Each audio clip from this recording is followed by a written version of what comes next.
కోడలి కోసం కట్టుకున్న భార్యనే శపిస్తున్నారు. వ్యవహారం చాలా దూరం వచ్చిందన్నమాట. వద్దు మామయ్య, ఎందుకు వచ్చిన గొడవ? వదిలేయండి. ఏంటమ్మా వదిలేసేది? అది ఇష్టం వచ్చినట్టు మాట్లాడతా ఉంటే చూస్తూ ఊరుకోమంటావా? నువ్వు ఇంటి కోడలవి. నిన్ను ఒక్క మాటన నేను ఊరుకోను. ఏం చేస్తారండి? చంపేస్తారు అంతేగా.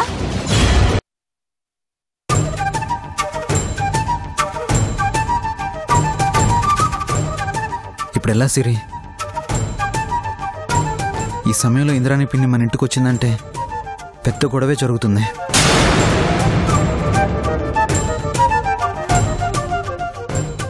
సింధు పెళ్లి జరగాల్సిందే అని ఓ పక్క మీ అత్తయ్య పట్టుబట్టు కూర్చుంది. పంతులు గారిని కూడా పిలిపిస్తూ ఉండాలి. ఇన్నాళ్ళు మన ఇంట్లో జరిగే గొడవలేవి మీ అత్తయ్యకి తెలియకుండా జాగ్రత్త పడ్డావు. ఇప్పుడు అన్నీ బయటపడతాయి. నువ్వు ప్రెగ్నెంట్ కాదు, సింధు ప్రెగ్నెంట్ అని తెలిస్తే అస్సలు పిన్ని ఊరుకోదా, చంపేస్తుంది.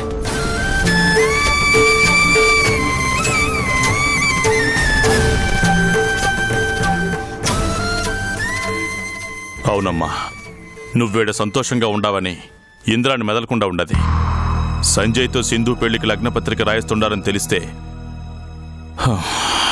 మళ్ళీ పాత ఇంద్రాణిగా మారిపోతుంది.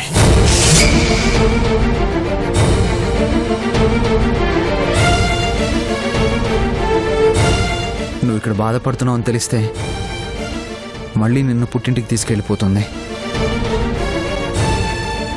నువ్వు దూరం అయితే నేను బతకలేను సిరి. మీ ఇద్దరు కలిసే ఉండాలమ్మా. ఎప్పటికీ ఒక్కడిగానే ఉండాలా. నువ్వు తల్లివి కాబోతున్నావని అబద్ధం చెప్పావని అసలే మా అమ్మ నీ మీద కోపంగా ఉంది. ఈ కోపంలో ఇంద్రాణి పిన్నికి అన్ని విషయాలు చెప్పినా చెప్పేస్తుంది.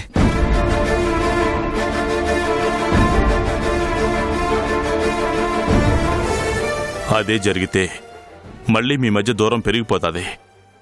మళ్ళీ రెండు కుటుంబాల మధ్య పగ ప్రాణం పోసుకుంటుంది. మీ ప్రేమ వల్ల ఇప్పుడిప్పుడే మన రెండు కుటుంబాలు దగ్గరవుతూ ఉన్నాయి. పగ వల్ల మళ్ళీ వేరు కాకూడదమ్మా.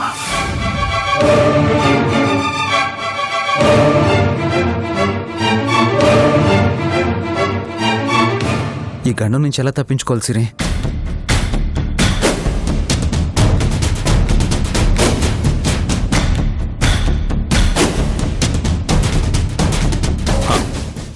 ఏదో పని మీద మీరు ఊరు వెళ్తున్నారని తర్వాత రమ్మని చెప్తే తర్వాత అయినా మా అత్త మన ఇంటికి రాకుండా ఉండదు కదా మామయ్య. అప్పుడైనా తెలుస్తుందిగా. అది నిజమేనమ్మా.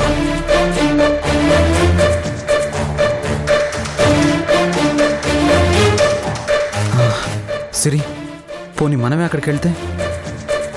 మా అత్త మన ఇంటికి వస్తానన్న తర్వాత మేమే అక్కడికి వస్తాం, మీరు రావద్దు అని చెప్తే ఖచ్చితంగా మా అత్తకు అనుమానం వస్తుంది సంజు.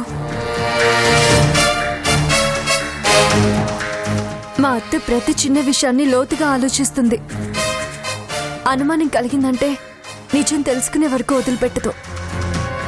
మన ఇంటి విషయాలు మా అత్తకి తెలియకుండా జాగ్రత్త పడ్డమే కాదు సంజు, అత్తయ్య చేస్తున్న పెళ్లి ప్రయత్నాలు కూడా ఆపాలి. అది అసాధ్యమమ్మా. సింధు పెళ్లి జరిగేంత వరకు మీ అత్తయ్య నిద్రపోదు, గొడవ చేస్తూనే ఉంటుంది. దానికోసం ఎంతకైనా తెగిస్తుంది. నువ్వే చూసావుగా, భర్త అన్న గౌరవం కూడా లేకుండా నా మీద ఎలా తిరగబడిందో. మనసుంటే మార్గం ఉంటుంది మామయ్య. ఆలోచిస్తే ఎంత చిక్కు సమస్యకైనా పరిష్కారం తప్పకుండా దొరుకుతుంది.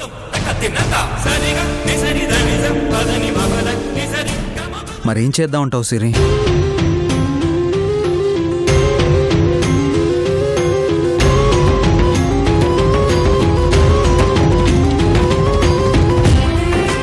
చేస్తాను సంజు. మళ్ళీ ఆ సింధు నుంచి కానీ అత్తయ్య నుంచి కానీ ఎవరికి ఏ ఇబ్బంది లేకుండా చేస్తాను. అత్తయ్య సింధు పెళ్లి నీతో చేయనండమే కాదు, ఇక నుంచి మన ఇంట్లో ఏ గొడవ జరగకుండా చేస్తాను.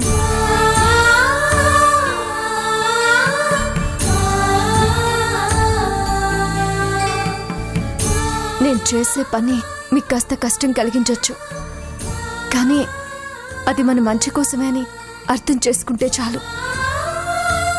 ఈ ఇంటి మంచి కోసం నువ్వు చేసే ఏ పనికైనా ఈ మావయ్య నీకు అండగా ఉంటాడమ్మా. నువ్వేమైనా చెయ్యి, ఇంట్లో గొడవలు లేకుండా మీ ఇద్దరూ ఒక్కటిగా ఉంటే అంతే చాలు.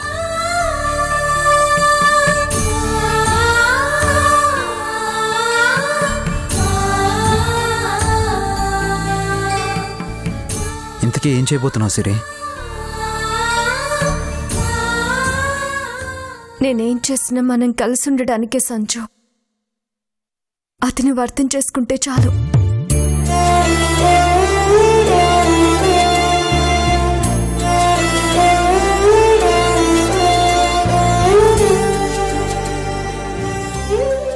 ఆంటీ, బావని పిలిచి విషయం తేల్చండి. ఇప్పుడే తేలుస్తాను. సంజయ్,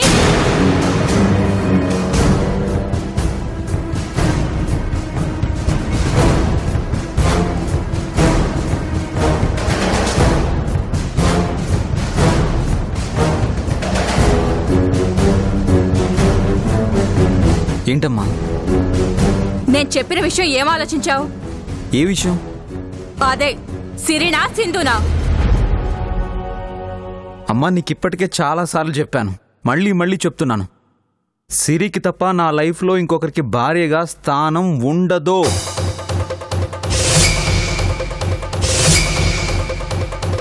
మరి నా పరిస్థితి ఏంటి బావా? నన్ను అడుగుతావేంటి? నిన్నడక్క ఇంకెవరిని అడుగుతుందిరా? నీ వల్ల నేను తల్లిని కాబోతున్నాను బావా.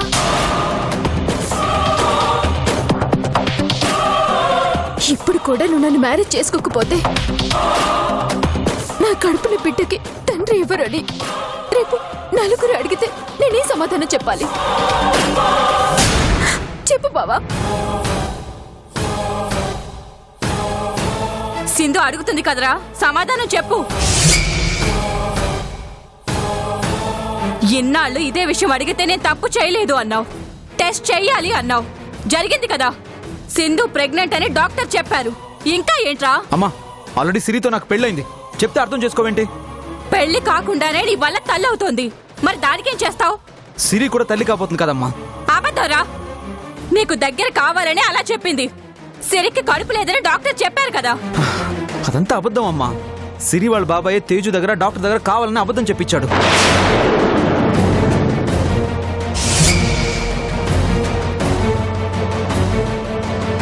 అని సిరి చెప్పిందా నీకు? అవును. ఏంటే ఇది ఇంకో కొత్త నాటకమా? అమ్మా, నాటకం కాదు, నిజం. దీని మాట నమ్మే అనవసరంగా సింధుని అనుమానించాను. ఇది చెప్పినట్టే ప్రెగ్నెన్సీ టెస్ట్ కూడా చేయించాను. నిజం తెలిసిన తర్వాత కూడా ఇంకా దీని మాటలు ఎలా నమ్మమంటావురా?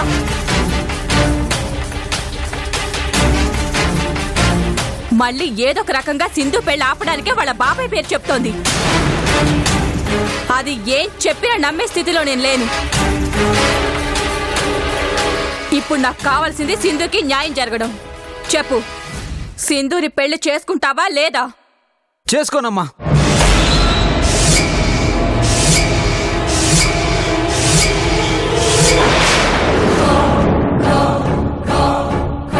నువ్వు నన్ను మ్యారేజ్ చేసుకోకపోతే చచ్చిపోతాను బావా. నేనే కాదు, నా కడుపులో ఉన్న బిడ్డ కూడా.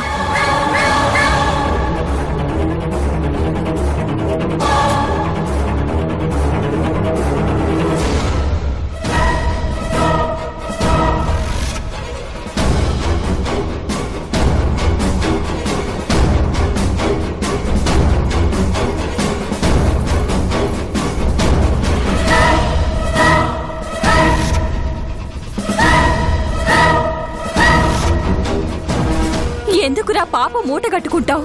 ఒప్పుకోరా. నా ప్రాణం పోయినా సరే సింధుతో పెళ్లికి మాత్రం ఒప్పుకోనమ్మా.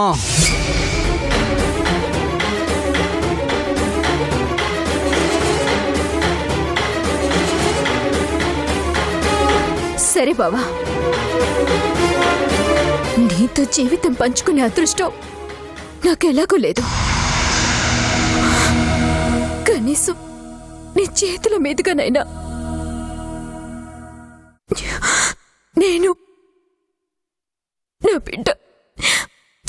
అదృష్టం కలిగించు.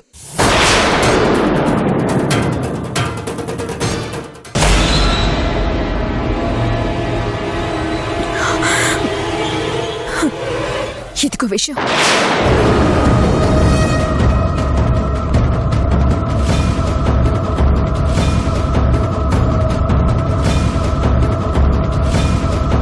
నీ చేతులతోనే నన్ను, నా బిడ్డను చంపే బాబా.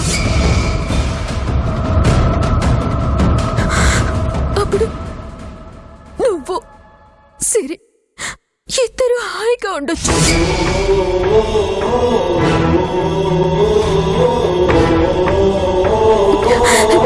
ఇక నా బాధ నీకుండదు.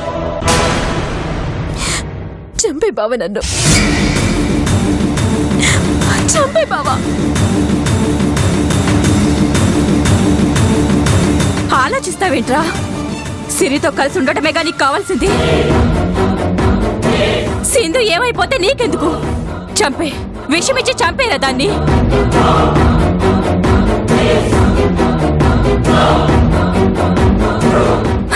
తీసుకోరా, తీసుకో. సింధు తన కడుపులో బిడ్డ చనిపోతే నీకు ఇక ఏ అడ్డు అదుపు ఉండదు కదరా. చంపేరా, చంపే. ఇదిగో తీసుకుని నీ చేతులతోనే చంపే, చంపే.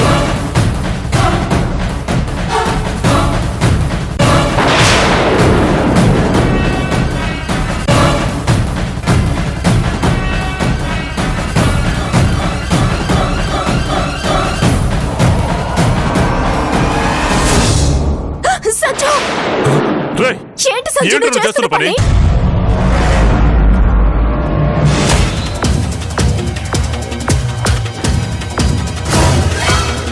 నన్ను చావని సిరి, నన్ను చావని.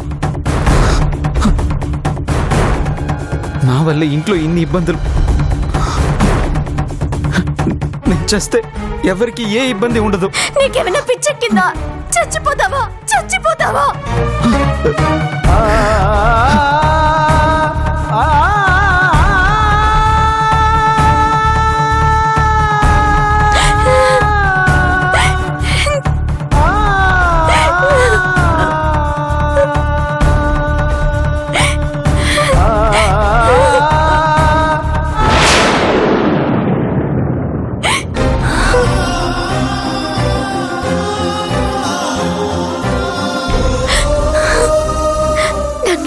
వెళ్ళిపోతావా? మరేం చేయమంటావు సిరి? ఎంత చెప్పినా అమ్మ వినట్లేదు. పెళ్లి చేసుకోవాల్సిందే అంటుంది.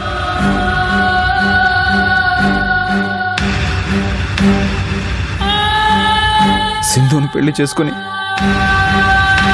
నీకు మన ప్రేమకి ద్రోహం చేసే కంటే చావడమే మేలు. సంజు,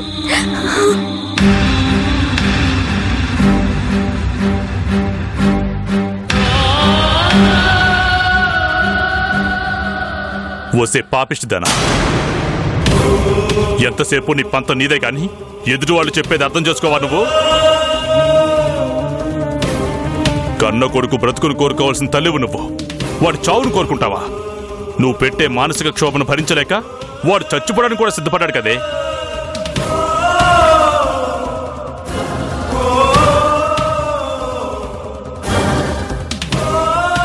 ప్రతిదీ వాడి సంతోషం కోసం చేస్తున్నానంటూ వాడిని ప్రతి విషయంలోనూ బాధ పెడుతున్నావే. నా వల్ల కాదండి ఇదంతా. ఇదిగో ఇదిగో దీనివల్ల ఇదంతా. ఇది పుట్టింట్లోనే ఉంటే బాగుండేది. మన ఇంటికి వచ్చిన తర్వాతే గొడవలన్నీ మొదలయ్యాయి. సంజయ్ మంచి కోరుకుంటున్నా, వాడు తల్లిగా నన్ను ద్వేషిస్తున్నాడు. భార్యగా మీరు నన్ను ద్వేషిస్తున్నారు. మీ మనసుల్ని పాడు చేసిందండి ఇది.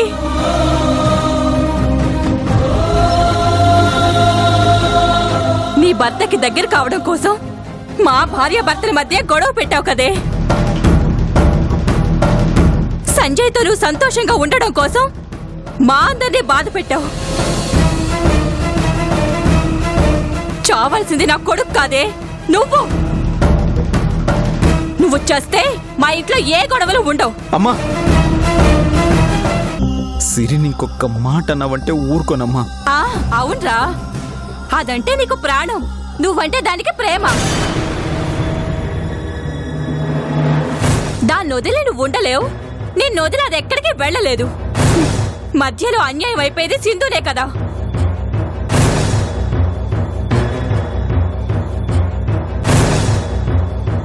సరేరా, నువ్వు సిరి హాయిగా కాపురం చేసుకోండి. అది చూసి మీ నాన్న ఆనందపడతాడు. మీ మధ్యలో అడ్డుగా ఉన్న మేమిద్దరం వెళ్ళిపోతాం. పద సింధు. ఆగండి అత్తయ్య, మీరెక్కడికి వెళ్ళడానికి వీల్లేదు. ఇక్కడే మాతో పాటే ఉండాలి. కోడలుగా నువ్వు మా ఇంట్లో ఉంటే అత్తగా నేను ఉండలేను.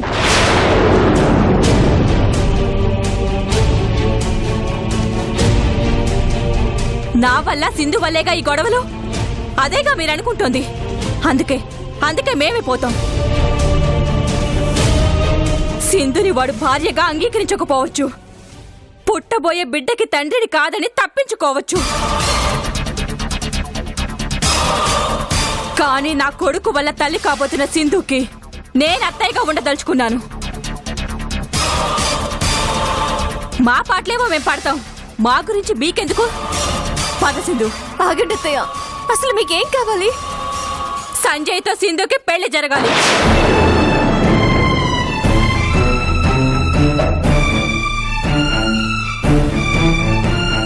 జరగదని నాకు తెలుసు సిరి.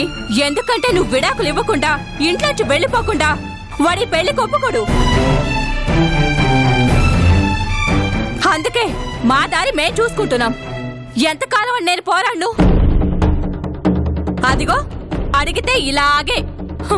మీ దృష్టిలో చెడ్డదని అవడం తప్ప ఇంకేముంటుంది?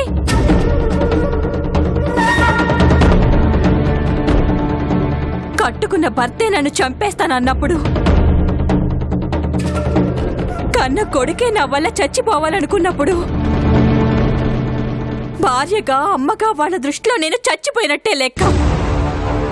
అందుకే వెళ్ళిపోతున్నాను. పద సింధు.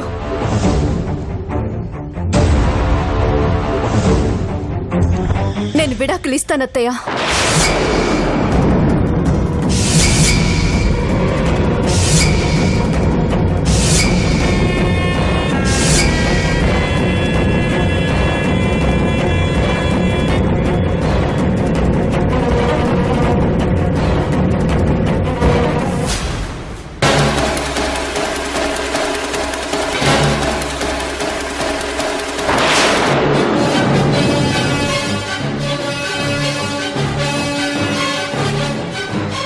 ఏమన్నావు సిరి?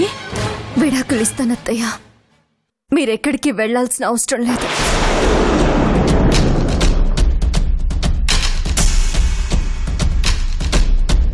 మమ్మల్ని ఆపడానికి అంటున్నావా, లేక నిజంగానే అంటున్నావా?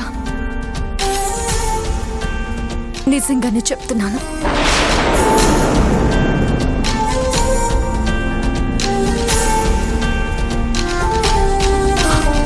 సిరి, నీకేమైనా మతిపోయిందా? ఏం మాట్లాడుతున్నావు? మతుండే మాట్లాడుతున్నాను సంజు.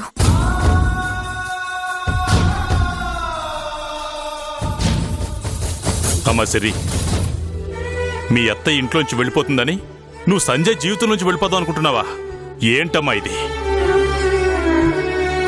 వద్దు, మీ అత్త ఇంట్లోంచి వెళ్ళిపోయినా నేను బాధపడ్డా. కానీ నువ్వు సంజు వేరైతే మాత్రం నేను తట్టుకోలేనమ్మా. నా వల్ల మీరు అత్తయ్య వేరైతే నేను మాత్రం తట్టుకోగలనా మామయ్య? కోడలు కాపురానికి వచ్చి అత్తయ్యని ఇంట్లో నుంచి వెళ్ళగొట్టిందన్న చెడ్డ పేరు నాకు కొత్త మామయ్య. సమస్యను పెద్ద చేసి నేను ఇంట్లోంచి బయటికి పంపించడం కోసమే మీ అత్తయ్య నేను అలా బెదిరిస్తుందమ్మా. దాని మాటలు నువ్వేం పట్టించుకోవద్దు. ఎవరో ఒకరు తగ్గందే ఏ సమస్య పరిష్కారం కాదు కదా మామయ్య. అందుకని విడాకులు ఇచ్చేస్తావా సిరి? చూడు, నువ్వు ఒప్పుకున్నా నేను ఒప్పుకోను. నా మాట విను సంజు. నీకు ముందే చెప్పాను, నేను చేసే పని మీకు కష్టం కలిగించొచ్చు, కానీ అది మన మంచికే అని. ఏది సిరి మంచి? నువ్వు నా నుంచి దూరం అయిపోవడం మంచి? ఆ మంచి నాకు అవసరం లేదు. నాకు నువ్వు కావాలి, నీ ప్రేమ కావాలి. ప్లీజ్ సంజు, అర్థం చేసుకో. ఏంటి సిరి అర్థం చేసుకునేది? నువ్వు నా భార్యవి, నన్ను వదిలి వెళ్ళిపోతానంటే ఎలా ఒప్పుకుంటాననుకున్నావు? ఒప్పుకోను కాక ఒప్పుకోను. అమ్మా, మీరెక్కడికి వెళ్ళక్కర్లేదు, మేమే ఇంట్లో నుంచి వెళ్ళిపోతాం. పచ్చిరే. సంజు ఆగు. సిరి, మనల్ని మన ప్రేమని వద్దనుకునే వీళ్ళ మధ్య ఇంకొక క్షణం కూడా ఉండకూడదు. బయటికెళ్ళి హాయిగా బతుకుదాం. శభాష్ సంజయ్, శభాష్. మంచి నిర్ణయం తీసుకున్నావు. ఆనందంగా వెళ్ళండి. ఏంటి మావయ్య మీరు కూడా? సిరి, వస్తున్నావా రావట్లేదా? సంజు, నేనంటే నీకు ప్రేమ ఉందా లేదా? ఉండబట్టే కదా ఈ నరకం నుంచి వెళ్ళిపోదాం అంటున్నాను.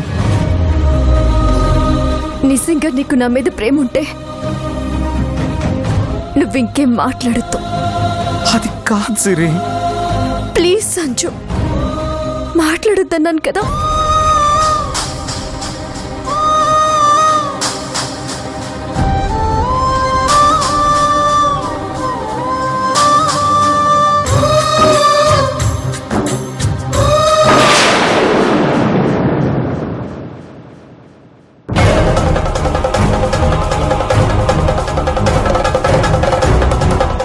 సాక్షిగా నీ మెళ్ళో కట్టిన ఈ తాళిని ఎగతాళి చెయ్యొద్దు.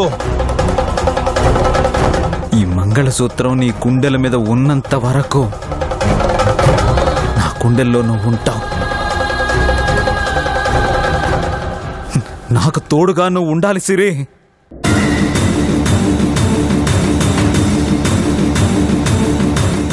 సప్తగిరివాసునికి భక్తి సుమాలు సమర్పించిన మహాభక్తుని దివ్య గాథ టెలివిజన్ తెరపై తొలిసారి. ఓం నమో వెంకటేశాయ త్వరలో ఈటీవీలో.